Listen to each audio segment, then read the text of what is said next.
Welcome to ThimbleberryU. I'm John J. Gay. Amy Walls from Thimbleberry Financial is with me as always. Hello, Amy. Hello, Jag. Happy New Year. And Happy New Year to you, too. So as we turn the calendar to 2025, a lot of folks have a New Year's resolution regarding finances, doing a better job with their finances. So today we're talking about ideas you might not have thought of or know how to implement as we get into 2025. I like the word tricks. Okay. Or hacks even. Yep, exactly. What are the things that might be right there that we just don't think to do? The usual stuff, we'll get that out of the way. We always hear save more, spend less, plan ahead. That's like table stakes here. But what are some of these tricks or hacks that go beyond the basics? We'll start with the idea of maximizing tax-advantaged contributions. Why is this so tricky for people, and how can they make it easier? Yeah, so here's why I think it's tricky, right, is to save more, we're giving up something else, meaning life today. And that's hard, right? So I'm going to say I sometimes am comfy and cozy. And the last thing I wanted to go do before I actually turn out the lights is go brush my teeth, right? I see where you're going here. And so maybe in the new year, I should set a goal of, hey, brush my teeth at night. I'm really great about it in the morning. Brushing at night, not so much. So I need to start with a goal and a reward. So I'm going to brush my teeth at night for 5 nights in a row. Okay. Boom. I give myself a reward to do that. And we can build those habits. Now, really, I'm not that bad at brushing my teeth, but we do small things like brushing our teeth regularly. It becomes the norm. It's not a big deal. You're developing a habit. For me, it's like working out.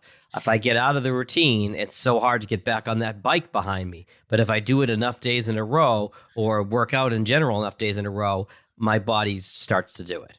Absolutely. So in this area, if there's room to be contributing more and you're not there yet, maybe that is every month on the first of the month, you increase your contribution by 1%. Or maybe it's every quarter you do that. So that you get used to it, but you have a pattern and you set that into your calendar to make it a habit. Just like I might set an alarm on my phone to brush my teeth at night rather than getting into bed to remind myself I am building this. You're establishing a habit that future you will thank present you for. Absolutely. And so with that, it's one, defining what the thing is. I'm brushing my teeth more frequently at night. I can say I've done it. Mm-hmm. I'm going to save more into my 401k by increasing my contributions 1% every month. Now the next question is, how do I do that? Like, how do I make myself remember? If it were just that easy, I'd have already been doing it. Agreed. So, I'm going to brush my teeth after dinner. That will also stop me from snacking. And I can, theoretically, before I get too cozy and don't want to get up to go do it. I can do this each month when I pay the credit card bill that I put all my regular expenses on. I will take the step of increasing my contribution to my 401k 1%. I will give up my coffee 3 times a week. And that will allow me to feel more comfortable with increasing that when I pay that credit card off. Okay. You're giving yourself permission to do something. Absolutely. And you're setting a path for how you're going to do it. I like it. Amy, I know at Thimbleberry you do a lot of work in the tech sector. And in that tech sector, stock options, RSUs, those topics can be overwhelming. I would suggest if you're not familiar with those terms, go back and listen to many, many previous episodes we've done on them. But what are some tricks as we head into 2025 to handling them strategically? This is one of the most emotionally charged areas of financial planning, especially for those working in tech. People feel really loyal to the company they're working for, or they're worried about selling at the wrong time. They're not worried about selling at the right time. But especially when, these conversations are happening around the water cooler or the coffee pot or in the Slack channel, what I think we can do here is we can reframe it. Think of company stock like eggs in a basket. If all of your eggs are in that basket and you drop it, boom. That's a mess. You risk losing everything. And then that has bigger disasters. As I was actually saying that, I'm imagining a day that a blackberry smoothie, when I only had a moment, that I made for breakfast, dropped all over our white kitchen. Oh. And it needed to be cleaned up, and I had a meeting to run to. It's a disaster. So diversifying, maybe in this case, eggs and toast might have been a better option.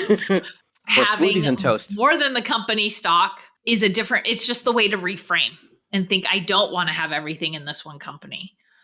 Another way is look to the people that you also value, right? Whether that's your financial advisor or it's someone else within the company who has done a good job and who has done the thing that you need to do.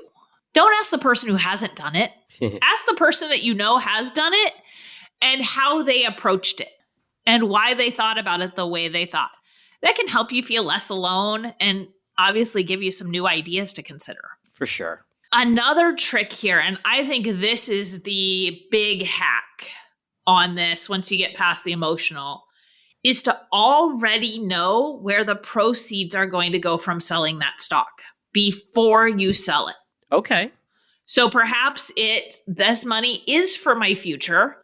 I have a diversified portfolio over here on the side. I sell it. I get rid of this one orange egg, lots of this one orange egg, and I'm going to go buy eggs of all sorts of colors. And that can really make that transition so much easier, because one of the fears I often hear is that, I might spend it in the meantime. Yeah. So know where it's going and know how you're getting the money over there. Yeah, that planning certainly helps. And let's zoom out on that topic, actually. Planning can really help with the emotional side when it comes to this stuff in general. Absolutely. Planning reduces what-if scenarios. And I think most of us can say our minds have raced at some point with what-if scenarios. They are the rabbit hole of rabbit holes. So it's the anxiety character in Inside Out 2. Absolutely. So when you know your sale and reinvestment plan, it's so much easier to let go of. But what if the stock goes up the day after? What if it goes to the moon, as the memes say, for sure? Absolutely. What about people, and it seems like not a bad problem to have on the surface, but what about people who have excess cash flow but are uncertain about investing, or maybe worried, like you said, that anxiety that they may not have the same extra cash later? It's a great question. It is a definite big mindset hurdle. The trick here, the hack, is to make decisions feel smaller and less permanent. Okay. For me, even with a hack, I like knowing the psychology behind it. Some people may not want to, so sorry if I'm telling you how to talk yourself out of this, but I happen to find that to be something really valuable. Think of investing like you're planting a garden. Okay? You aren't going to go out and plant everything in your garden at one time. You're going to go out and you're going to start with your first crop of the season. And you're going to put a little bit in and you're going to leave room for the next things. So what you're saying is you're going to diversify. Well, yes. But even beets, for example, there's a couple different times of year when you can plant them because you don't want to eat beets nonstop when they're ready. You want to be able to have that food at different times during the year. I detest beets, by the way, but we'll go with the analogy here. I'll leave that out of it. I'm a fan. Okay. So, you're going to plant a little of the garden now. It's not time for tomatoes. The tomatoes are going to come later, and so on and so forth. And so by taking those little steps, you have the option to stop. You have control. And as you start to see the first things grow in a garden, it's more exciting and you become more ready to see the next thing. So if you've got excess cash and you're afraid to get it invested or put it somewhere, the more you set it there and the more you start to see it grow and that you don't need to dip into it, the more inspiring that is to do more. I like it. Ways to now make that easier. Mm-hmm. And some people are A-okay with saying, I've got $50,000 extra outside of my cash reserve. Let's just get it all invested. that is not right for everybody. So maybe it's a monthly transfer into the investments. You say, I'm going to start with $5,000 a month until you have it all there, and you can turn it off at any point. Here's a big procrastination topic, Amy, and that is estate planning. Nobody wants to think about this. Oh, you're so right, Jag. All right. So the couple things. Do some annual check-ins. Have a pattern. I'm a huge process person. Yep. So if I have a plan and a checklist that every month, these are the things I do, I'm probably going to be much more successful than if it's floating in my brain. So schedule a month each year that's when you're going to review your estate planning documents. Okay. If it's overwhelming, pick one piece of it. So these are conflicting hacks in what I'm saying, but maybe it's just, I don't really want to tackle this. I'm just going to start by looking at my beneficiary designations, and I'm going to get those updated. 70% of people don't update their beneficiaries after major life events. Wow. So knowing that, and knowing that American adults have a major life change on average once every 3 years means that doing this is very important. Another thing people really have hesitation about, Amy, is giving meaningfully to family or causes. They're not really sure how to do it. Any tricks on that side of it? Yeah, giving doesn't have to be complicated. And I think this is where it often is. Sometimes people feel like they're setting an expectation that they'll be doing this going forward. So I think the simpler you make this, the more rewarding it feels. Mm-hmm. So start by focusing on, if it's charity, 1 to 3 causes or goals. Lets you just put your energy there and really see your impact.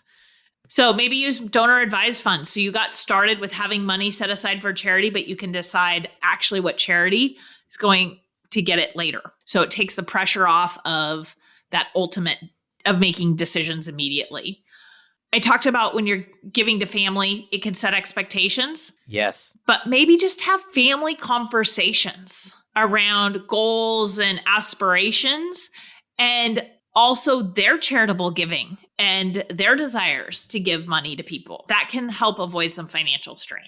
All right, final question, Amy. Work-life balance. Oh, that is such a challenge for, I would assume, everybody listening right now. Absolutely. I think the trick here is treating personal goals with the same importance as your professional ones. Now, what our listeners can't see, because we have not transitioned to video, is that behind me are a million plants. Mm-hmm. Right? And I have struggled with keeping plants alive in the past. Mm-hmm. But at work, I have a task list on a rotation each week, each month that I go through, as well as kind of the one-off tasks. You know what I did because my plants were important to me?